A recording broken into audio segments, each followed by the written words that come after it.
London Township Board of Trustees meeting for April 9th is called to order at 6:30 p.m. Please rise for the Pledge of Allegiance. I pledge allegiance to the flag of the United States of America and to the republic for which it stands, one nation, under God, indivisible, with liberty and justice for all.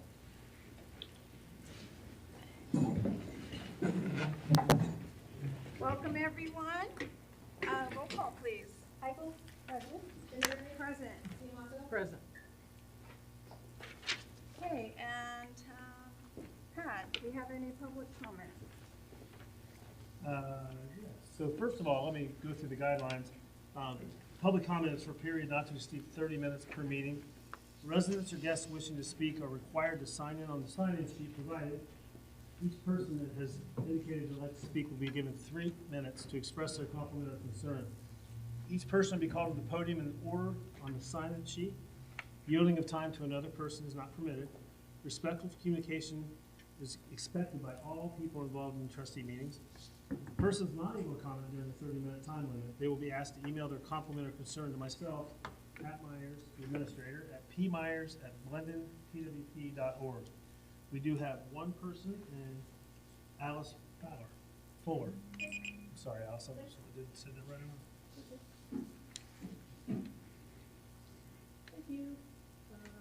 Good evening, Trustees, Administrator Myers, and members of the administration.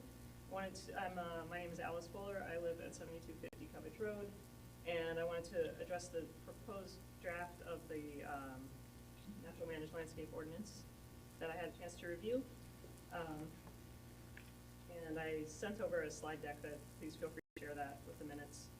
So I wanted to thank the trustees for working so hard on that. It was clear that you've already put lots of energy into it. I know there have been a lot of meetings leading up to it with different naturalists and things like that.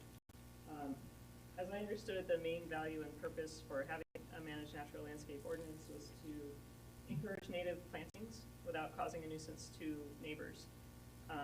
My concern in reading the draft is that maybe that mission was lost and has been overpowered by a kind of micromanaging of how each homeowner should garden. In reading it, it would create a real enforcement burden by being overly specific with regard to borders, edging, the percent of the property that can be gardened, classes that need to be taken by the homeowners, inspections that need to be had annually by the homeowners, inspection fees that the homeowner has to pay, signs that have to be erected, and landscape plans to be drawn up. In fact, the proposed managed natural landscape ordinance is more restrictive than the current code of simply having flower beds. Like, we could all just have flower beds and we wouldn't need to have it. I can already put my wildflowers inside of a border that's mowed around. Like, that's already allowed. So it would be better probably just not do it. So my questions are, I wanted to call attention to pollinator pathways, which is actually creating like a large strip, and a lot of the people on the larger lots in the township have this like along their storm sewer drain along the front, and it looks nice, but it wouldn't be allowed under the ordinance because it would have to be like, you just can't plant in a ditch and have, you know, bricks around it. It doesn't work, and the percent of the land is like not workable, so that's not great. The requirement that lots smaller than 1 acre cannot have managed natural native plants, that's just unfair to people with less expensive homes. That doesn't seem right. It seems like there are a lot of expenses to the township in enforcing it, and it's time reviewing complex ordinance, and a lot of money could be saved in terms of complying with the storm sewer agreement with Franklin County, lower cost of enforcement, more time to enforce actual problems like building houses not to code or having sheds falling down, having cars in people's yards. Those are like much more important things than which sunflowers I have. That's 3 minutes. 3 minutes. I sent some recommendations in my slide. Thank you. Thank you for your comment. Trustees, do we have any comments? I do. Okay. Heigl, go ahead. So I want to provide an update to everybody regarding the Blend and Westerville JEDZ project. for the Sunbury Road Executive Parkway area. A project team was selected on April 2nd in a meeting by Lauren Falcone. She is a principal professional with Kleinfelder. The project representatives are two from Westerville, that's Stephen Gale and Rachel Ray. Both of those individuals are directors in the Blendon Westerville Economic Development Department. And then the two representatives from Blendon is Administrator Myers and myself. So the project team will be involved in day-to-day review. Business stakeholders are currently being contacted for their ideas, vision, and mission. Following that, we will have residents, and they will be able to participate in a public visioning event. So there's no date set yet for the residents. It will be, our next meeting is May 6th, our next project meeting, and it will be after that date for sure. So I'll keep everybody posted. Okay. Yes. Okay. Over the past few weeks, I've received calls, texts, and emails from concerned residents on the east side of Sunbury Road about many recent requests for annexation and zoning changes. The only annexation out of Blendon Township that we are aware of currently is parcel 100,000,007. That is the parcel that's owned by the city of Columbus and located in the southern portion of Hoover Dam. This parcel is primarily water, so it's close to, I believe, 1,000 acres, Pat? Residents will not be affected by this annexation as there are no residents on this property. The city of Columbus has the right to annex because they own the parcel. When researching the other zoning change requests, those properties are already within the city of Columbus limits. It can be confusing because there are so many pockets of property, like one next to you, that used to be in Blendon Township but have since annexed out, most likely for access to public utilities. I've sent emails to a few people with the city of Columbus requesting additional information and any dates for public meetings, but have yet to hear back from any of them. So I will definitely keep trying and will pass the information along as I receive it. I've got a Blendon Beautiful Cleanup Initiative update. The week of April 14th, we have two cleanups scheduled for the Cleveland Heights area again. I don't believe we have actual dates yet, Not yet, we should have by the end of the week. but now that the weather's breaking, that's going to be nice to get that started again. And a reminder of our free breakfast with the Easter Bunny and egg hunt on Saturday, April 12th from 9 a.m. to 11 a.m. at the Senior Center. The egg hunt begins at 9:15. Last year was my first year as trustee attending this event, and it was so much fun. We had a blast. I don't know if you were there, Kathy, but Jan and I had a blast. We also have a special guest cooking that day. We have a special guest. Cooking. Is Pretty that good. you? Pretty good at it. So I look forward to seeing all of you again at that event. That's all I have. Okay. Yeah, I wanted to reiterate I've been to the breakfast with the Easter Bunny several times, and it is a lot of fun. We encourage all the residents to come, even if you don't have kids. And if you do have kids or grandkids, make sure they're here when they say go at 9:15, or they're going to miss the egg hunt. So that's, you know how egg hunts go. The only other comment I have, updates on that Governor DeWine signed is now in effect as of April 2nd. So that has a lot of things that will benefit the township, including the notices and things that I've mentioned in the past. If you have any questions about it, you can always see me afterwards.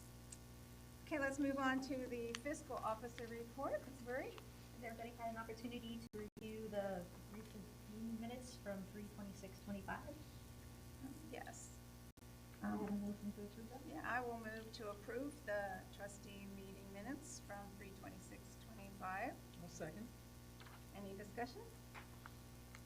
Michael? Yes. Jenneberry? Yes. Simoco? Yes. Have you had an opportunity to review the purchase orders? Yes, and I will move to approve the purchase orders as presented. I'll second. Any discussion, ladies? No. Okay. Michael? Yes? Jenneberry? Yes. Simoco? Yes. And then have you have an opportunity to review the bills? Yes. I will move to pay the bills as presented. I'll second. Any discussion? No. Okay. Michael? Yes. Student Yes. Sumako? Yes. The next item I have for you is to discuss the financing for the remaining obligations for 4079 Executive Parkway. Beginning of that project, there were bonds issued for over 10 million. Currently, there's 5.95 outstanding. The building sold for 3.1 million. After all closing costs, we received net proceeds of about 2.83 million. That will be used to pay down the 5.9 million, leaving a remaining obligation of 3.12 million. So what you have in front of you is a resolution. Because the 5.9 million is currently a tax exempt issuance, while we're holding the building for a public purpose, we can hold tax exempt debt. Once we have sold the building and we receive the proceeds, we have 90 days to refinance that as taxable debt. So you'll have a resolution in front of you for a not to exceed taxable issuance for 3.19 million. I'm saying not to exceed because what I'd like to recommend to all of you is that we use some of our general fund cash balance to pay down some of that principal that's remaining. Of the 3.12 million, I'd like to use 2 million in general fund cash to pay down part of that principal balance. The reason being is, one, the interest savings, and two, the debt service on the 1.19 million is more in line with what we tend to return to the general fund and fund balance year after year. So really not dipping into fund balance over that 10-year period that the bonds will be outstanding. So the impact on the general fund balance, we have 5.6 million in general fund balance as of the beginning of the year. If we spend down the 2 million, that leaves 0.6 million, and then 600,000 of that is kind of like an unofficial emergency reserve. So that still leaves us enough excess general fund balance to address an emergency should we have it, and potentially spikes in cost while we're repaying the tax exempt bonds that we want to issue right now. So I need a couple things from all of you. The first thing is a motion to approve the resolution for the issuance of taxable bonds in an amount not to exceed 3.19 million. Is that the resolution 2025-15? Correct. Okay. Well, I will move to approve resolution 2025-15 as presented. I'll second. Any discussion, ladies? Yes. Joanne, I don't know if you mentioned it. If you did, I didn't hear it, but I'm looking at it on the term sheet. The interest rate's 5.5%. Correct. And I forgot to mention that we do have Brian Cooper, who's our municipal advisor from Baker Tilly. If you do have any questions for him also, that he will be able to address. But yes, we're currently sitting at an interest rate of 5.5% on that 1.19 million. And I think you touched a little bit on this, but not advisable or not recommended that we put more down? No, just because I don't want to pull our general fund balance down to such a low amount that we cannot address something that may be a larger emergency. If we have a large piece of equipment go, or if we have a big natural disaster, I want to make sure that we have enough cushion remaining in that general fund balance. I believe we do have an option, though, after December 1st of 2028. If we were to choose to, we can do some early redemption after that date.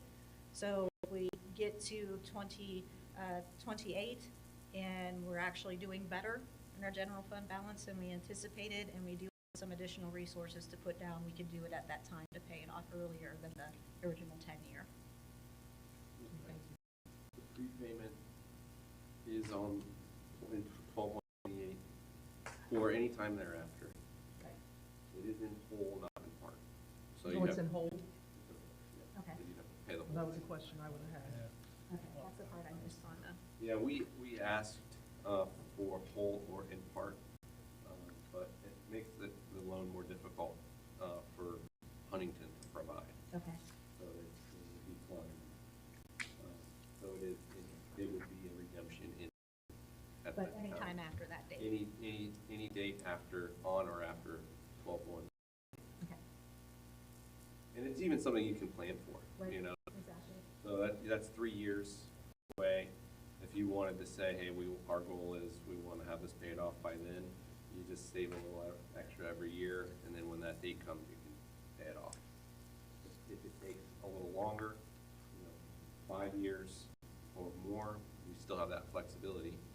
Or if Joanne says, you have some kind of liquidity event and you want to keep that money set aside, we have an annual payment that's very manageable, so you just pay that and there'll be no problems. Interest rate. It's a good interest rate. It's 111 basis points over the current 10-year. Interestingly, so this is 5.5% for 10 years.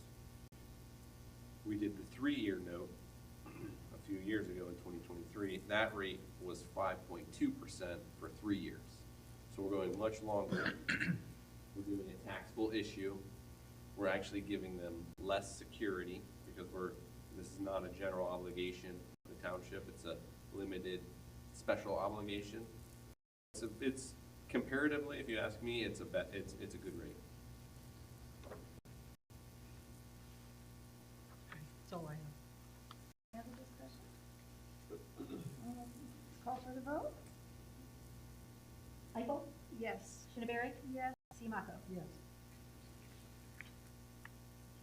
Do you have anything else, Ms. Lori? That is it. Okay, let's move on to administration and human resources. Pat? Sure. I only have one thing tonight. When we bought cloud permit software to help with zoning and code compliance, complaints, and tracking of that, it's really worked out well. We talked about and budgeted for bringing on the building permit piece of it for the commercial building and so forth. So we would like to go ahead and get that taken care of. So it's with cloud permit. It's a module. It's an add-on to what we have. It's $1,000 in implementation fee to program everything, and then annually, year 1, $3,000, year 2, $3,120, and year 3, $3,245, and then it renegotiates to 3 years. So Those funds are already appropriated. A portion of it will be using up the remaining of the ARPA dollars, and then the other portion will come from general fund. we had budgeted for at the end of '24. So I'd ask for approval to move forward with that. I'll move to approve the agreement with Cloud Permit to add the building permit module to the existing software with a $1,000 one-time implementation fee and recurring costs of $3,000 for year 1, $3,120 for year 2, and $3,245 for year 3. Second. Any discussion? Okay, call for the vote. Eichel? Yes. Shineberry? Yes. Simonaco? Yes. That's all I have, unless you have something for me. Okay, on to maintenance, buildings and grounds, parks and cemetery, Mr. Newman. I have Okay. Nothing? well, we started mowing yesterday. Okay. We're looking Big for surprise dry up a there. little bit so we can get everything mowed. Okay, thank you. On to the police, Chief Belford. As I previously reported, there was a series of thefts and vandalisms in Beaver Ridge from March 6th to March 24th, scratching cars and stealing signs, flags, and magnets off cars. We did locate, identify, and charge that person. Detective Nance actually solved the case and passed her findings on to Minerva Park in Columbus, and for them to file charges. He did appear in Franklin County Municipal Court in arraignment today. And just to clear up any confusion in case there's any news coverage or if anybody looks this up on court view, it may appear strange that this gentleman pled guilty to the Minerva Park charges, but pled not guilty to the Blendon Township charges. So I want to make sure everyone understood the reason for that. The reason is that Blendon Township is represented by the county prosecutor for free. Under the ORC, they're required to. The village pays for a prosecutor, so they have their own village solicitor go down and handle their municipal cases. Because the gentleman was appearing in front of the actual prosecutor who was going to handle the case for Minerva Park, he was able to plead guilty to those charges, and then move on to sentencing execution from there. But because the prosecutor for the county was only the arraignment prosecutor, it's set for a later date for the prosecutor who's going to handle it. It doesn't mean that he won't be guilty or that he's denying our charges any more adamantly than the Minerva Park charges. It's simply a procedural, systematic way of coming to a resolution to the case, which may appear to someone who doesn't understand that to think, oh, well, there's something different about the Minerva Park and the blended charges. No, it's just being handled differently. So there'll be a court date set. His plea's been entered. He'll appear on our charge, and then there'll be a resolution on our charges at a later date. Just want to make sure people knew that in case they looked up on Court View or in case there was any media coverage that seemed confusing. Thank you That's- for explaining that. And that's all I have to report tonight. Okay. On to fire department, Chief Miller. Yeah, as we're coming into more of spring, I just want everybody to be ready for weather events. It was just confirmed down on the southern side of Franklin County, they had an EF0 tornado in Obetz. So I recommend you can go to Franklin County EMA, and there's an app you can sign up for emergency alerts.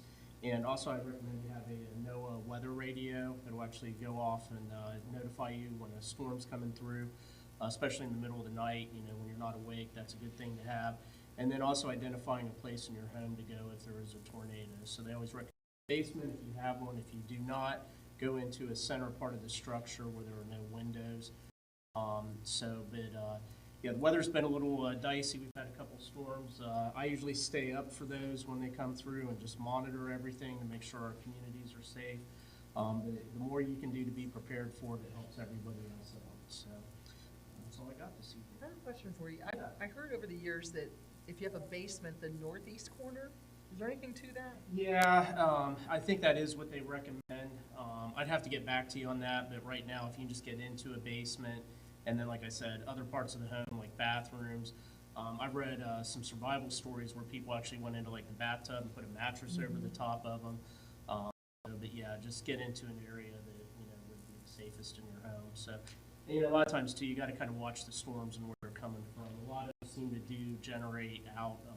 They come through Indiana, usually heading west to east. But I've also seen them come from the south and head north. So, and occasionally you get some that are moving in different directions.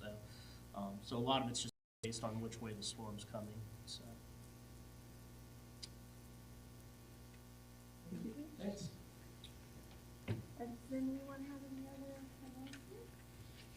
Well, I will give a reminder that there's a free breakfast from 9 to 11 here that the Senior Center is sponsoring, called Breakfast with the Easter Bunny. Remember that the egg hunt is promptly at 9:15 for the kids. And our next regular trustee meeting is April 23rd at 6:30. And I will move to adjourn this meeting at 6:53.